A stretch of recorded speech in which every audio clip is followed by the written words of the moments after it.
The strategic vision. Global leaders must have a clear and forward-looking vision that transcends national boundaries.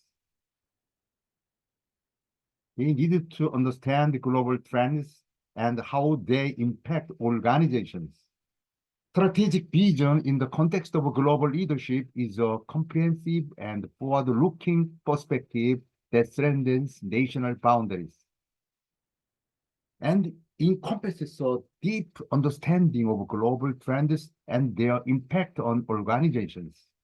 This vision is crucial for navigating the complex and rapidly changing global environment. Here's a detailed exploration of what strategic vision entails for global leaders.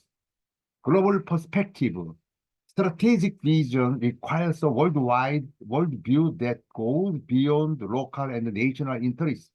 It involves understanding the interconnectedness of countries and markets and how events in one part of the world can have ripple effects. Anticipating future trends, global leaders must be adept at foreseeing future trends and shifts in the global landscape. This includes economic, political, technological, environmental, and social changes. Understanding these trends allows our leaders to prepare and position their organizations to capitalize on new opportunities and mitigate potential risks. Innovative thinking or strategic vision is often tied to innovation. Leaders need to think creatively about future possibilities, challenging the status quo and imagining new solutions to global issues. This involves a willingness to take calculate risk and experiment with new approaches, aligning vision with global changes and opportunities. This vision should be aligned with the broader global changes and opportunities. Leaders should consider how their organization can contribute to solving global issues like climate change, poverty, or technological advancement, while also seeking growth and sustainability. Inclusive and diverse perspectives. Incorporating diverse perspective is key to a robust strategic vision. Leaders should engage with individuals from various backgrounds and disciplines to ensure their vision is inclusive and consider multiple viewpoints and stakeholders' interests. Communicating and inspiring a vision is only as effective as its communication. Global leaders must be able to articulate their vision in a way that inspires and motivates others, regardless of cultural or geographical differences. This involves clear, consistent, and culturally sensitive messaging. Long-term orientation. Strategic vision requires a long-term orientation, looking beyond immediate gains to the future impact. It involves planning for the long term, the stability of the organization, and considering the legacy it will leave, adaptability and flexibility. While having a clear vision, leaders must also be adaptable. The global landscape is constantly changing, and flexibility to adjust the vision as needed is crucial for long-term success. Ethical and social responsibility of global strategic vision should be underpinned by a strong sense of ethics and social responsibility. Leaders should consider the ethical implications of their decisions and how their actions impact not just their organization, but also society and the entire environment at large. Collaboration and networking. Effective strategic visions often require collaboration across the borders and industries. Building a strong network of partnership and alliance can be vital for achieving long-term goals and can provide unique insight and resources. Leveraging technology. Understanding and leveraging technological advancement is a critical part of global strategic vision. Understanding and leveraging this includes not only using technology to improve efficiency and economy, but also staying ahead of technological trends that can transform industries. Building organizational capability, aligning the organization with the strategic vision is essential. This involves in developing capability structures and the culture that support long-term vision and goals.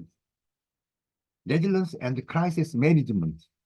Preparing for and managing crisis effectively is an integral part of strategic vision. This includes building resilience within the organization and having plans to address challenges that may arise. A strategic vision in global leadership is about seeing the bigger picture. Understanding dynamic global landscape and guiding organizations toward a future that is not only successful, but also responsible and beneficial to the wider global community. C, collaboration and networking. Building and maintaining a network of diverse relationships is vital. This involves collaborations across different cultures and geographies. Collaboration and networking in the context of global leadership involve building, maintaining, and leveraging a diverse network of relationships across different cultures and geographies. This aspect is crucial for leaders aiming to operate effectively in an increasingly interconnected world. Here's an in-depth look at why collaboration and networking and how they can be effectively fostered. Importance of diverse networks. Global leaders must cultivate a network that spans various cultures, industries, and geographical regions. Diverse networks provide a range of perspectives, insight, and expertise, which is invaluable in understanding and navigating complex global issues. Cross-cultural collaborations, working with individuals and groups from different cultural backgrounds is essential. This requires sensibility to cultural differences and an understanding of cross-cultural communication, dynamics, and ability to find common ground amid diversity, building trust across borders. Establishing trust is a fundamental element of effective networking and collaboration. In a global context, this involves demonstrating respect for different cultural norms and business practices, and showing genuine interest in the perspective and well-being of international colleagues. Strategic alliance and partnership. Global leaders often need to forge strategic alliance and partnerships. These collaborations can enhance market access, combine resources for mutual benefit, and facilitate knowledge sharing. Leveraging technology for networking. The use of technology is pivotal in maintaining and expanding global networks. Tools such as social media, video, conferencing, and collaborative online platforms can bridge geographical distance and facilitate continuous interaction and cooperation. Networking for knowledge exchange. One of the primary benefits of global network is the exchange of knowledge. This includes learning from best practice in different regions, understanding global market trends, and gaining insight into emerging technologies and innovations, adapting communication styles. Effective communication is key to successful collaboration and networking. This may involve adapting communication styles to suit different cultural contexts, using clear and inclusive language and being aware of non-verbal cues, creating shared value. Successful collaborations often arise from creating shared value, where partnerships are formed not just for economic gain, but also to address broader social and environmental issues. These approaches can lead to more sustainable and impactful networking within and outside organizations. Building networks should not be limited to external contacts. Internal networking within one's organization is equally important to foster a culture of collaboration and to leverage diverse internal skills and knowledge. Inclusivity in networking. Inclusivity should be a cornerstone of networking effort. This means actively seeking to include voice and perspective that are often underrepresented or professional and personal development. Networking contributes significantly to professional and personal growth. Engaging with a diverse range of individuals' challenges. Once thinking fosters new ideas can lead to personal development opportunities. Mentoring and sponsorship. Part of networking involves mentoring and being mentored, as well as sponsoring others' growth and development. This can help in building a supportive community and can be particularly powerful across cultural and geographic boundaries. Respect for intellectual prosperity and competitionality in global networking and cooperation, respecting intellectual property rights and maintaining confidentiality. This builds trust and ensures a healthy, respectable exchange of ideas. In times of crisis, a strong network can provide essential support and resources. Whether it's navigating a global pandemic, economic downturn, or political unrest, having a robust network can be a critical asset. Continuous networking effort. Networking is an ongoing activity, regularly engaging with and expanding, attending relevant global forums, and staying connected with existing contracts is essential for sustaining and growing a valuable network. In summary, collaboration and networking are key for global leaders, enabling them to access diverse resources, knowledge, and perspective necessary to succeed in the global arena.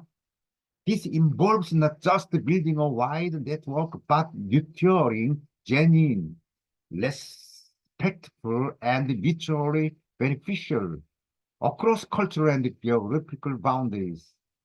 C. Communication skills. Being able to communicate effectively across cultural and linguistic barriers is essential. Linguistic. This includes not just verbal communication, but also understanding non-verbal cues. Communication skills. Being able to communicate effectively across cultural and linguistic barriers is essential. This includes not just verbal communication, but also understanding non-verbal cues.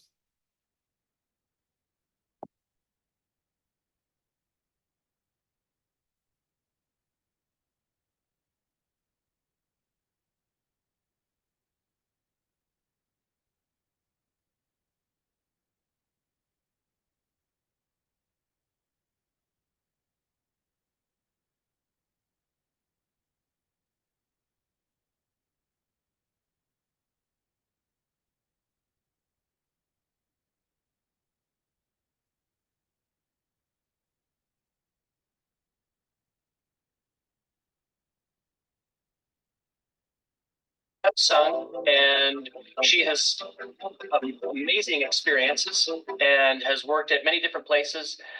She is now a consultant and has a PhD in systems psychology. Yep. Her MBA is from University of Chicago, Booth School of Business, and she has, I believe, a Master's of Accounting degree as well. Bachelor's of Accounting, and worked for BYU. from Brigham Young University. Yeah. A great place to be. So, but she's been all over and has done a lot of really cool stuff. And today we want to learn a little bit more about you, Sunny, and about some of the work you've been doing, the research that you've been doing, and how it can help future global leaders out there. Okay, great. So can you just first tell us about yourself, Well, your history? yeah, so I was born and raised in Korea, and then I came to the US with just $70 in my pocket, and scrub toilets at 4 a.m. to make a living, I guess, to supply the living expenses, and then BYU gave me a full ride scholarship after the first semester with my GPA 3.98. So that's how I graduated with with no student loans and honors. So that's to this day of all the things that I've done in my life, that happens to be the most important and accomplishment that I'm most proud of. So fantastic. And what did you do after you graduated from BYU? Where did you go then? I went to work for Baxter Healthcare in Chicago. Okay. Working in corporate accounting. So that's what I did. And then after 3-4 years of doing that, I decided to get my MBA. So went to Chicago Booth full time. Oh, fantastic. And after that is what happened there? Where did you? I went to Accenture doing strategy consulting. Okay. So for 3 years, I traveled all over, and I, worked on very many interesting projects. Yeah. Like the corporate strategy. So you're seeing companies and organizations all over the world. Yeah.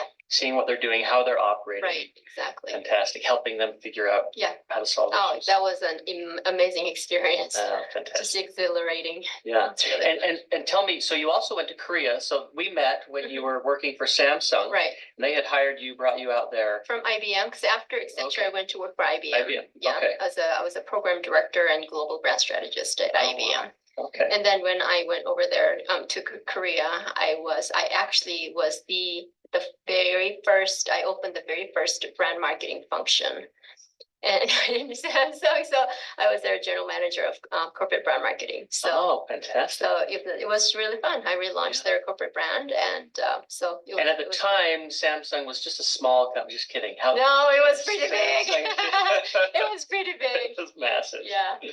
Well, that's fantastic. Well, great. And then since then, you went back to school yet again and got a PhD in systems psychology. Yeah.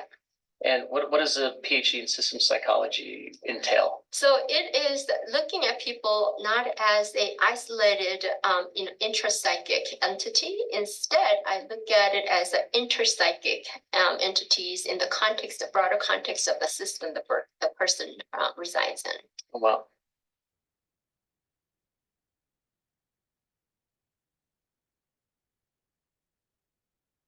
On their accounts. And his plight resonated with a lot of Arab, youths. And that led to 28 days after that, the Tunisian dictator that was over the country stepped down. And that was the beginning of the Arab Spring. Oh. And when the same thing happened to Syria, Bashar al-Assad, instead of stepping down like a lot of his counterparts did in other countries, he led his country into civil war, which produced millions of refugees who started pouring into more affluent countries like Germany and UK. Yeah. And UK could not handle all those people that are coming in with the existing social infrastructure. Yeah. But they had to because of the Schengen agreement of that European Union. And as a result, they said, we can't handle this anymore. We want out. That's how Brexit actually happened. There are a lot of other, this is a very simplified version of it. There are a lot of other, more complex issues that are all interweaved.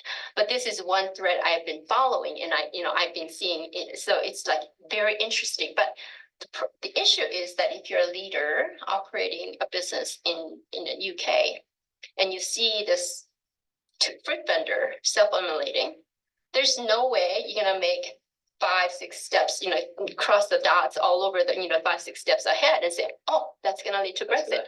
And that is never going to happen. It just speaks to the nature of complexity. The nature of complexity is unpredictable. Yeah. You can't manage, you can't control, you can't measure. Yeah. So how do you win then in that kind of an environment? In the past, in the industrial era, you manage, control, and you measure. That's how you won because it was predictable. Now, it doesn't, those tools don't work anymore. Yeah. So then how do you win? It's all about adaptation and innovation. So that's why learning is so important. Oh, interesting. So we refer to this in economics as uncertainty versus risk. So risk you can assess, you can measure to some extent, and uncertainty is something that you can't necessarily measure. Happens. You can, Yeah, it just yeah, happens. Yeah, it just happens. And in an uncertain environment, which we see more and more, you essentially have to be able to adjust and adapt Yes, on the exactly, fly and exactly. have some kind of resiliency Yeah, around this. yeah. So these are some of the things you're finding. So what are the main, the 3 or 4 or 5 key competencies that a global leader needs to exhibit today? Okay, so there are 3 categories that I can speak to. The one is creating differentiation. Okay. So what that means is that creating variety and creating diversity. So it's all about creating a variety. So that's one category of competencies. So would that be like if I'm my ability to come up with multiple options or multiple products? Okay, so that is one aspect of it. Okay. But once you become a leader, it's going to be a lot more important for you to leverage that and then create leverage by using your skills to get that out of people. Okay. So then how do you maximize diversity? Yeah. You need to make it safe for people to speak up. Ah. So that's why psychological safety is a huge term in current management research. There are a lot of scholars looking at psychological safety, the antecedents and the consequences of psychological safety. Yeah. And why that's so important for innovation. And that's interesting because we know the research shows that the more diversity you can create, the more diverse ideas or people coming with different ideas, it can actually lead to sort of, if you get a toxic environment or an unsafe environment, people won't speak up, and it becomes a sort of a stifling situation. But if you can get people to talk and share, and that comes with that psychological safety where people feel safe to speak their mind. Okay. So maximizing diversity. So maximizing diversity without the next part that I'm going to talk about. If you do that, then you're not going to be able to have enough momentum to have a cohesive direction. Okay. That has to be, there's a checks and balance basically. So that's one area. So in terms of diversity, if you approach diversity as a diversity of, gender, sexual orientation, nationality, all that stuff, but if you don't have diversity of thoughts, you are not doing justice to the power of diversity. And a lot of companies actually, take the compliance angle instead of innovation angle.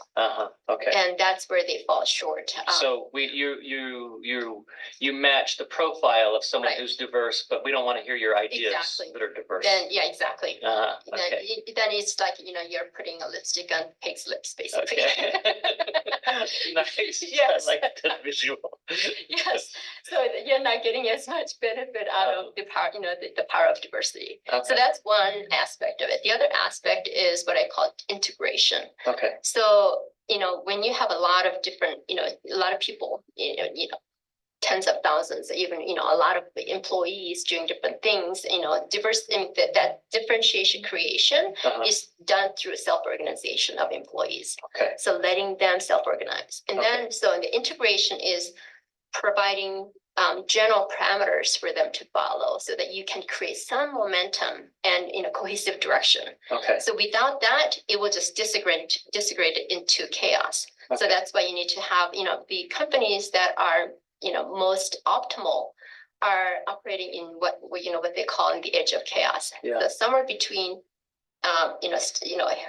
equilibrium and chaos, somewhere in between, where they're flexibly, they can go in and out, and there's checks and balance between the homeostasis and as well as chaos. Yeah, and you're kind of moving back and forth sometimes, and it's not that it's that you always have to be integrated or in alignment. In fact, to adapt to this dynamic environment, there are times when Right. it's actually, it's Yeah. okay to be out of alignment Absolutely. because you're reconfiguring Right, and exactly. figuring this out. So, Exactly. so I got, the first one is diversity, someone Yeah, who, differentiation, differentiation. variety generating Variety function. generating, Yeah. okay. The second part is integration, where Okay. you're providing a cohesion okay, among the people. So that's why, again, psychological safety Yeah. is important, because without that, you are not gonna build, you need to have emotional connection Yeah. for people to feel connected. do you That's have any examples of individuals or people you've seen who are good at Oh. that or what they've done? So many, so many, so it's, so there are some, techniques that, this up and coming leaders can use would be like, if you are a leader, speak last, let Uh-huh. other people say their piece first. Yeah, And don't do any value judgments in the, stage of, brainstorming, for example, or, and separate the title of the person from the idea. no, So put the ideas, get all the ideas first and put them in the fishbowl. Yeah. And then, talk about each one separately from the owner of the idea.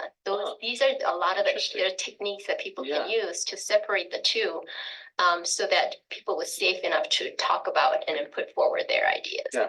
So these are some of the, and it's a way to probably detach the sort of, if I'm attacking this idea, I'm not necessarily attacking Correct. you. exactly, And exactly. so let's Exactly. just kind of, okay, I like Yeah. that, all right. So, and then the integration is where you are, through power of cohesion. Why that emotional connection is so important is because emotional connection provides resilience. Oh. And in fact, there's a lot of research that shows that, when people have a secure attachment with each other, their pain perception is actually lower. So that's a classic definition of resilience.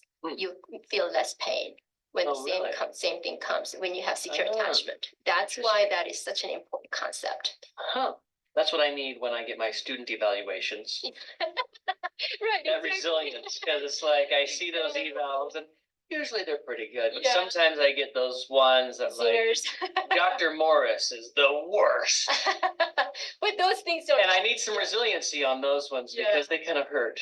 So when you have like a secure attachment with your students, so then you take it as a feedback, source of feedback instead of taking it personally. Yeah. So that's again, these principles they transcend, the forms. If it's individual, organization, or it doesn't matter.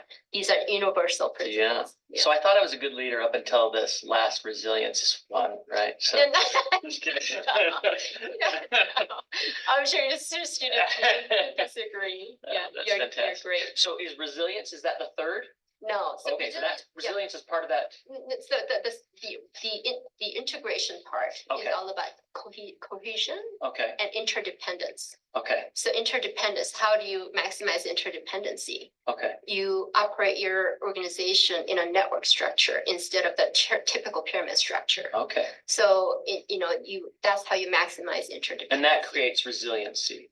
Yeah, because like if the reason the network structure is important in a lot of different areas. I mean, the angles, and one would be the robustness and so when one part of the network goes down, then other people can actually naturally fill in so that the organization can self-heal. Okay. That kind of a concept. So what that means is that when you hire people, instead of hiring somebody who is deep expertise, you hire a generalist who are good at learning. Okay. That's how you need to hire. So what I said, so I say the framework I give them is a T-shaped competency pattern. Okay. So T meaning, broad top and one deep expertise. Okay. If you have this deep expertise without this broad top, your expertise will actually blind you because there's too many things coming at you, new things, without the broad perception and proclivity to learn and look at other things. You will be biased by your own expertise. So this is like these. So if you're an engineer, this is kind of why we get these designed by engineers for engineer type of products that no one can use. Exactly. So if you're an engineer, this is the lesson. If you're an engineer, you got to have that specialty, but you also have to understand the market. The broad expertise. The broad understanding. Yeah, okay. Exactly. Okay. So, all right. So those things. So integration is based on the very clearly articulated team mission, vision, and goal. Mhm. And that is where the cohesive direction that people go to, as well as the interdependence and the emotional connection they have, as well as the network structure. Those are all concepts in integration. Okay, And then the last The third one. category, yeah, Okay. it's about learning. okay, Your organization has to be a learning organization. So what does that mean? What does a learning organization mean? It is about, not doing profuse experimentation Uh-huh. and learning from each iteration instead of evaluating, putting evaluatory performance in appraisal from each one. Mhm. It's all about what do we learn from this instead of why did you fail? It's Yeah. not about failing or succeeding. It's not about that. Because what innovation really is, it's a serendipitous result of profuse learning. That's what innovation is. okay. So if that's the case, failure is a requirement. It's not, it should not only be tolerated, Yeah. but it is required. Okay, So if you look at it from that angle, you design an experiment, Yeah. and then you perform and you look at the result instead of saying, why did you fail? You're not going to get promoted next time. Mhm. That is very counterproductive. Yeah. So instead of doing that, okay, what do we learn from this? How do we build it into the next iteration? That is And that's valuable because Yeah. you see a lot of this where companies will say, hey, here's a product, we've been working so much on this, and Mhm. they test it, they do a pilot test, and they'll still launch it. Yeah. Because it's like, they don't know what was going on. Or, we tested this with 6 consumers, and they're like, well, you found 6 dumb consumers who don't understand this product because Right. we know that it's a good product, so we're still going to launch it. And so what you're saying is actually, no, part of the process in being a good leader is about allowing for this Oh, failure absolutely. and saying, Yeah. we got a failure. That's great. Yeah. That shows that we're close, we're getting closer. That's one Exactly. experiment closer to getting Exactly.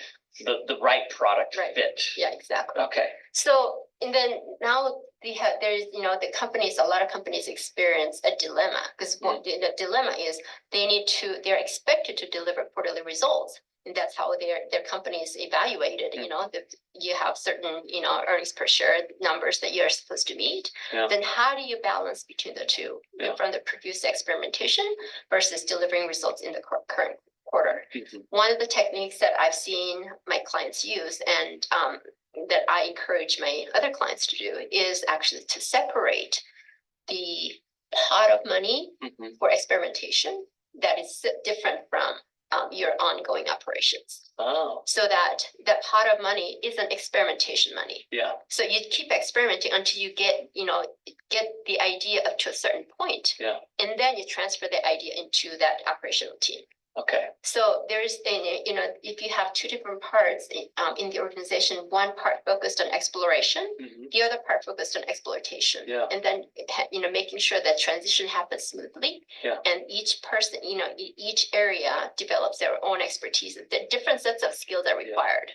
So, developing those skills and then naturally working together. Oh, fantastic. And that's part of the problem, right? I mean, a lot of companies, we spend the exploiting existing products, technologies is what brings us the immediate returns, Exactly. the Yeah. quarterly returns that Right, we need right. to deliver. Yeah. And when it's attached together, Mhm. and we're moving along on a project, we say, well, let's take the devil that we know versus the devil that we Exactly. don't. Yeah, you will have a lot of problems. And Yeah. so separating those allows you to sort of Yeah. move. Okay, Exactly. I like that. That's a good Yeah. recommendation. Is there, are there differences across countries or regions? Have you found any difference? Because you've tested this all over the world, right? Yes, I have. Okay. So what's really interesting is that there's a lot more enthusiasm around learning and experimentation and things like that in Asia Pacific. And in EMEA countries, the European and African, EMEA countries are more, they're less likely. And so, but at the same time, it's about their enthusiasm for new technology and things like that. But yeah, at the same time, the culture of the Asia Pacific is such that they have so much deference to authority. Yeah. And they're very hierarchical. Yeah. So that's very and counterproductive for innovation. Oh, interesting. So that's very difficult. So their energy and Right. interest is in the exploration, Right. but there's also this tension, this cultural tension. Culture as well as process. Ah, They're not optimized for innovation. okay, interesting. Yeah, in Americas, and that is much more optimized for innovation. Okay, so where does North America fit? So are they in the middle between their interest for exploration Yeah, and between Europe and yeah, Asia Pacific? enthusiasm wise, yes. Okay. And also, but in terms of process and culture, they're a lot more advanced in terms of stimulating innovation, because where people are more used to having a more horizontal organizational structure in even culture, but where it's perfectly normal for somebody who machine operator to refer to the CEO by their first name. It's perfectly normal. Yeah. But you can't even envision doing that in Asia Pacific because they have such a very hierarchical culture. So one of the challenges, I guess, is increasing the enthusiasm in the U.S. and Europe, and maybe improving the organizational structures and process. and process Yes. in Asia Pacific. Yeah, exactly. Okay, fantastic. Are there any?